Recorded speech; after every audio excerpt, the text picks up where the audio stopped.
Hey, it's Nolan Mathias with Mortgage 360 with the mortgage update for July 27th, 2020. Today we're talking about cashback mortgages, the good, the bad, and the ugly. But before we get into it, do me that favor, hit the subscribe button, hit that notification bell, and please hit the like button for the YouTube algorithm. So let's get into it. Let's talk about cashback mortgages, the good, the bad, and the ugly. So let's talk about the good first. Cashback mortgages are an awesome tool. You can use them to get a little bit of cash back to do things like pay legal fees, pay closing costs, do minor renovations, or just have some extra spending money when you close your mortgage. For example, what you can do is you can get a 2% cash back and on a $100,000 mortgage, basically when you go to the lawyer's table or when you go to your title insurance company, they'll basically give you $2,000 to do with whatever you like. Now, let's call a spade on a cashback mortgage because there's something that you clearly need to understand, and that is you pay a higher rate in order to get a cashback mortgage, which means you're essentially borrowing the money. It's not free money. No matter what your banker tells you, no matter what your broker tells you, it's not free money. Just don't think that for a second. What it is it's essentially you paying a higher rate in exchange for some cash up front. And the bank has every means available to them in order to get that money back if you don't carry out your term to the full 5 years. So for example, let's say you decide that you don't want to keep your mortgage for a full 5 years. You want to pay it out in year 3. Well, if you have a $2,000 cash back and you decide you want to pay out your mortgage in year 3, you have 2 years left, you have to pay 40% of the money back to the lender, which means you're going to have to pay them $800 back. And that is in addition to the normal penalties that you would see on a 5-year fixed mortgage. So what they're trying to do here by giving you a cashback mortgage is they're trying to give you a bigger set of handcuffs that makes you have to stay for the full term. Because if you have to pay a penalty and then on top of that you have to pay back cash back, the chances of you leaving are very slim. And the stat in Canada is that 60% of people will change or pay out their mortgage in the first 5 years of having it. So in other words, that means that they either move to a different property and they sell the property, they move to a different lender, or they do something otherwise to change the mortgage. And what this cashback strategy is designed to do is to make it harder for you to leave and go to a different lender or a different bank because it costs more.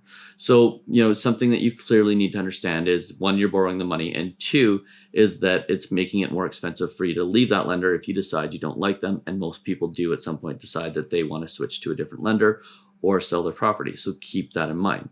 Now, if you're really savvy and you want to use the cashback mortgage to your advantage, the interesting thing right now is that you can do that because the cashback mortgages are actually priced a little bit better than what a normal mortgage is if you were to use the cashback and apply it to your mortgage. So let's use a $100,000 mortgage for an example. So right now, if you had a $100,000 mortgage and you took a 2% cashback, the rate would be 2.49. Otherwise, it would be 2.14%. So pretty big difference in the interest rates. But if you were to take that 2% and apply it to the mortgage and make your mortgage $98,000 instead of $100,000, you'd actually end up saving over the course of 5 years about $500.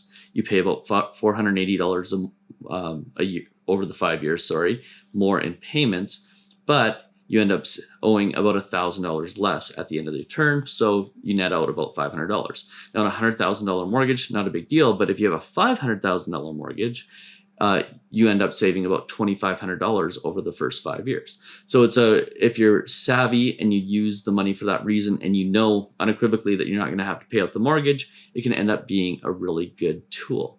But again, if you're going to pay out the mortgage at some point, which most people will, it can become very, very expensive. So it all comes down to, your risk tolerance, what you think you're going to be doing in the future, and what you think is the best decision for you.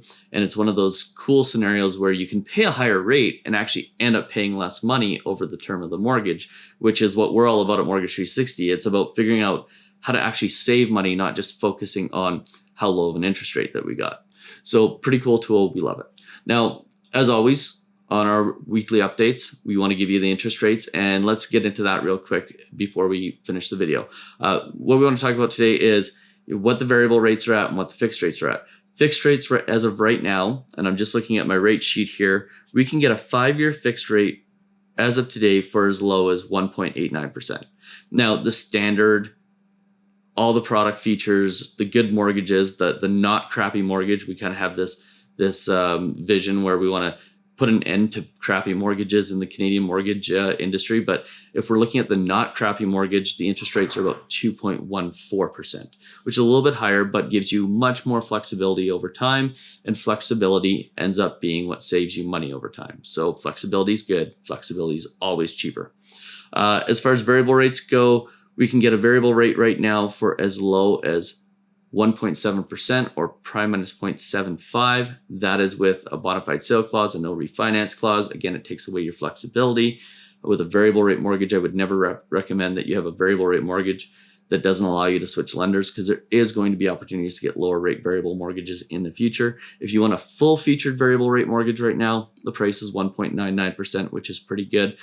In last week's video, we talked about the fact that, if you can get a variable and a fixed right now for the same price, definitely take the variable because it has a lower penalty, gives you more options. And the Bank of Canada has said they aren't going to change rates for at least the next 3 years. So we're definitely loving the variable rates right now and highly recommend them for most borrowers. So that's your mortgage update for Monday, July 27th, 2020. We'll see you next week and hope you have a good one. Cheers.